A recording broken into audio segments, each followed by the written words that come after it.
Hi everybody, welcome back to part 4 of the ICM 132 scale CR.42 build.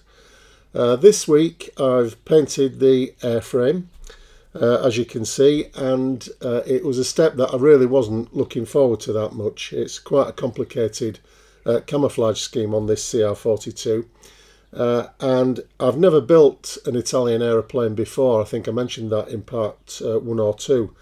And I've certainly never done a mottle scheme like this quite before. I've done lots of German aeroplanes, but this requires a slightly different technique to those. But it's turned out pretty well for my first attempt, I suppose, and I'll bring you over to the bench right now and show you how I went about it. Okay, so let's talk a little bit about the colours that I'm going to be using on the model to paint it. ICM, as you know, if you've seen the first part, call out Tamiya and Revel colours. None of these are paint mixes, they're all straight from the bottle. And because of that, a couple of them aren't quite right, in my opinion anyway. And that's the light grey for the underside and the base colour of the desert yellow type colour. In fact, ICM call out Tamiya Desert Yellow as that colour, but I don't think that's quite right.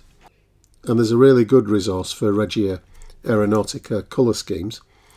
It's a website called Stomo, and I'll leave the link for that in the video description. It's below the video there. Now, the slight difficulty with Italian wartime colours is that there tended to be 3 or sometimes 4 variations of the same colour. So what the Stomo website tells us is that Fiat used, for example, Giallo Mimetico 1, and the first shade in all the other colours that we're going to be using, so the red, brown, the green and the light grey as well. And it also tells us what the FS numbers are. So I've matched my paint mixes to those FS colour mixes. So in this case what we've got is, for the light grey, FS 36231. For the desert yellow colour we've got FS 33531. For the red brown or marrone mimetico we've got FS 34258. And for the green we've got FS 30118. So those are the 4 FS colours that I've matched up with my Tamiya paint mixes. As I said, I've got 2 colours straight from the bottle. So the camouflage green, I'm using NATO green, it's XF67. That's a pretty close match for the FS shade that I'm after, as is XF64 red brown. So they're pretty good to go straight from the bottle. They don't really need that much altering, especially when I'm going to be weathering the aeroplane as well. The grey and the desert yellow are a different story really. So for the grey I've used basically Tamiya XF82, which is the RAF Ocean Grey, but I've made it a little bit more blue by adding some XF18 and some XF17 sea blue in very small quantities. There's just 1 part of each of those to 10 parts of the ocean grey. So that's now a pretty good match for the FS 36231. For the base yellow colour I've used Tamiya XF60, which is 10 parts of that. That's a dark yellow. And then I've added 2 parts of XF2 white and 1 part of XF3 yellow. So that's lightened it and just made it a little bit more yellow as well. So that's now a good match for the FS 33531. So those are our 4 camouflage colours that I'm going to be using in the build.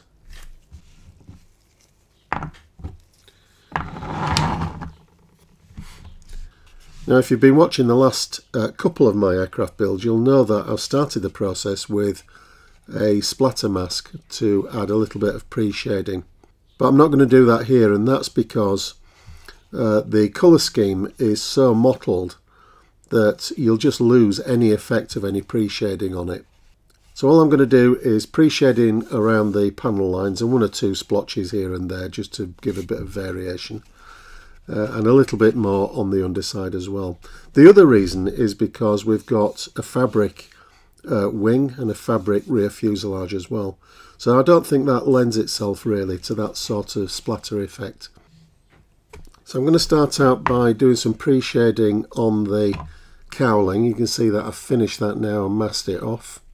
I think I said in a previous episode that I was going to use the closed cowl flaps, but I changed my mind about that, and as you can see I've used the open ones. It just allows you to see a little bit of detail in the back of the engine with the exhaust and so on. So I'm going to start out by doing some pre-shading with some XF79 linoleum deck brown. It's a nice dark rich red, and that should show through, and it's particularly good I think with yellow because the cowling's going to be yellow, and I just want to break that colour up with some reddy colour on this, and I'll use a red panel line wash as well. It just stains the yellow a little bit and starts you off on the weathering process for yellow. So we'll come back to that in a moment, but I'll get the airbrush loaded up and let's do a little bit of pre-shading on the top sides.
Okay, we'll get the an overall coat of yellow on now.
This is Tamiya flat yellow, just straight from the pot.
The one photograph I have of this aeroplane, the cowling is pretty stained, so I've left a slightly mottled effect with the undershading there on the front of the cowling and around the panel lines as well.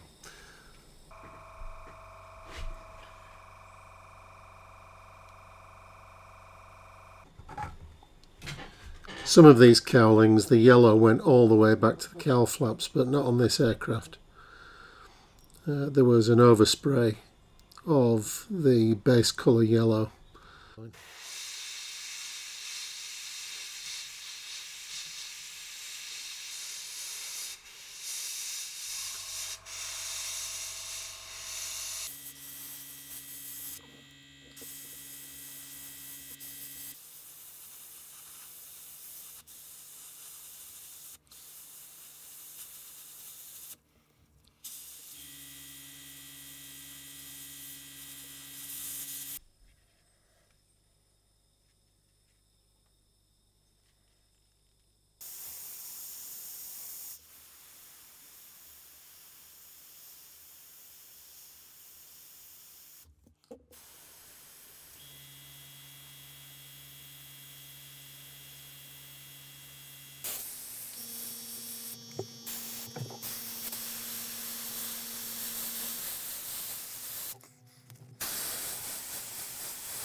Okay, so I've started the camouflage scheme, as you can see, starting with the green mottle, and this will be followed with some brown as well. I'll do that in a bit.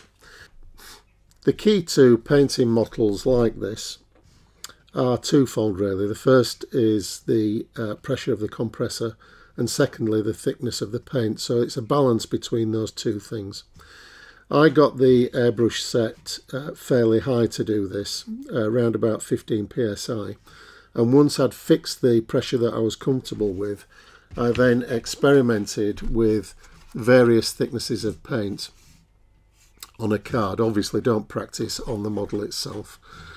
The thickness of paint needs to be absolutely right, because otherwise what will happen is that if it's too thin at a certain air pressure, you'll get spidering, which is what's happened here. And if it's too thick, the paint doesn't atomize and you get a very wide overspray, as you might be able to see in these patterns here. So I've started off with quite a thick paint here and worked my way down, adding a little bit more thinners every time until I got to the consistency that I wanted, somewhere in between these two. And what you end up with is the ability to do a fairly tight but soft camouflage edge. The key to it is practice. I've spent probably a good half hour prior to starting on the actual model balancing the compressor pressure with the paint mixture. The other trick with it is to try and get an even balance of the mottle, so not too close, not too far apart. Try and get a fairly even spacing. And also the density of the mottle is quite difficult to achieve as well. But it's just a case of practice. Practice off the model on a piece of card as I've done, and you'll get somewhere close to it. So I'll carry on with the fuselage, then we can have a look at getting some of the brown on.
Okay, so that's the base camouflage colour, the top side done. But what I want to do now is just tone this all down a little bit. The contrast between the colours is a little bit too harsh, so I want to blend it down. And to do that, I'll get some of the original sand coloured paint and thin that down 1 part paint to about 10 parts thinner, so a really fine misted coat over the top of this, and it should blend all these three colours together a little bit. Okay, so I've just gone over this upper wing with the very thinned down sand mix, and it's just taking the edge off those colours a little bit. I might go over it again. I haven't done the fuselage yet, and I'm not sure that you'll be able to tell the difference on camera, and that's because the camera tends to saturate the colours, so they'll look a lot brighter than they are in reality. But it's just a case of working very gradually with the thin down paint until you get to the point where you're happy with the finish.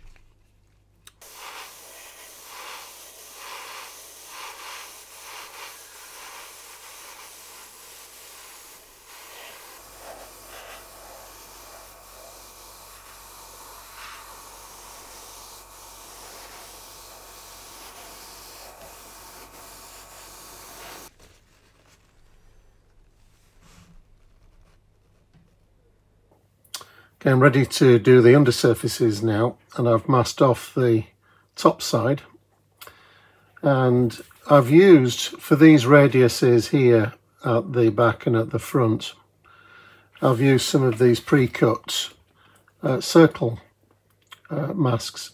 You've seen me use these before quite a lot, and they're really good for doing that sort of work, just to get that correct radius at the back of the dividing line there, and at the front as well.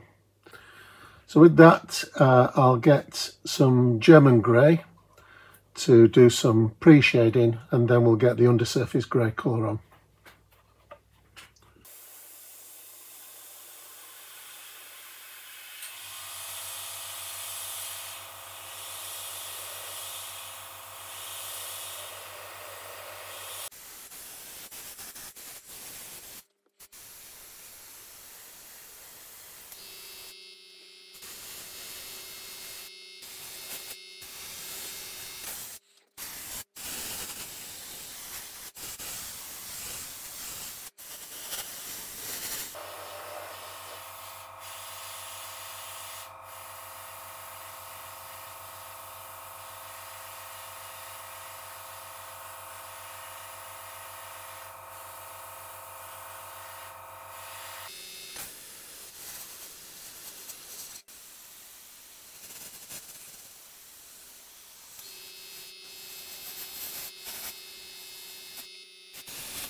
Here I've masked off for the crosses on the rudder.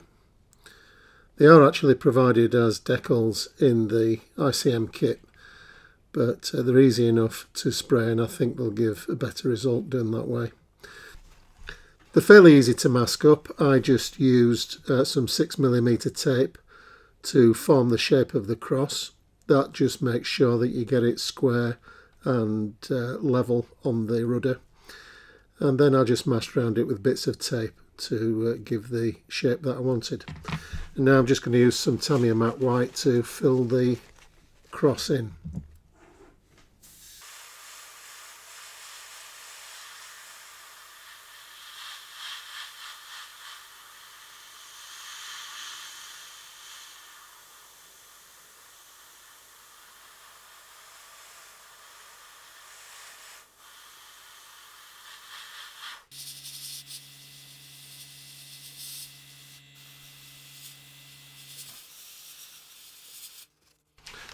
Let's see how we did.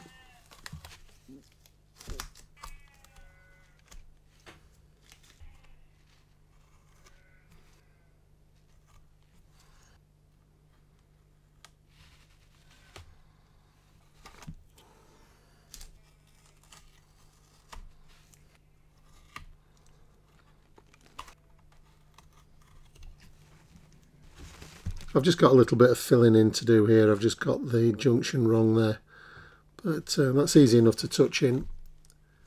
But overall that's a much better way of doing it, I think, rather than rely on the decals. The last thing to do is to paint the band around the rear of the fuselage here. It's a red sort of 6mm band, something like that. So I'll get that masked off and we'll get it painted.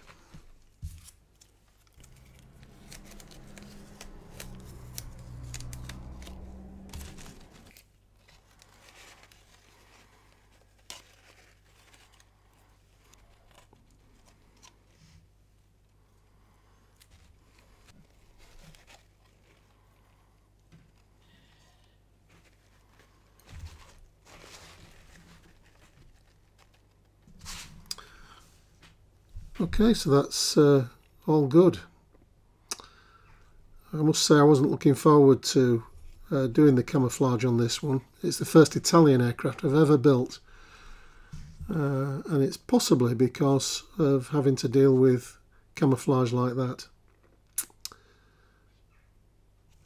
Anyway, we'll get a coat of gloss on that before the next episode, and hopefully we'll be able to get some decals on. Okay, so that's all done, and I'm reasonably happy. Considering it's my first attempt at one of these Italian schemes, I'm pretty happy with the result. And I'm looking forward to getting the decals fitted in the next episode. They're a nice colourful sheet, and it should really bring the model to life, I hope so. One thing that I didn't mention earlier on in the video when I was describing how I went about doing the airbrushing was that I actually stripped down my Harder and Steenbeck and cleaned it thoroughly inside and out, just to make sure that we got a really good paint flow through the nozzle. When you're trying to do a fairly tight but soft-edged camouflage scheme like this, it's really important not to have any dirt or debris in the nozzle at all, otherwise it'll just obstruct the flow of the paint and you're going to have all sorts of weird effects going on.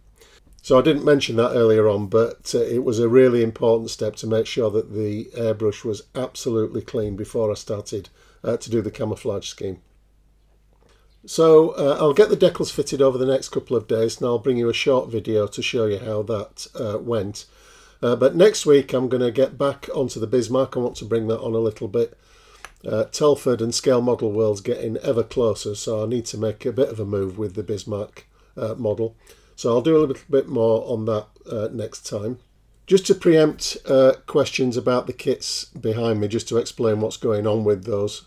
The HK Dambuster 132 scale kit at the top there, I'm building that over on my Patreon channel. And the 132 scale border models Lancaster underneath it isn't actually mine. It belongs to a patron, Gary, who I'll be building the kit for him towards the end of the year, early next, but I'll be building it on the channel, so you'll see how that goes. So that's it for this one, and I'll get the CR.42 gloss coated, and I'll bring you that short video, as I said, early next week probably, when I've got the decals fitted. So until then, look after yourselves everybody, stay safe, and I'll see you in another few days' time. Bye for now.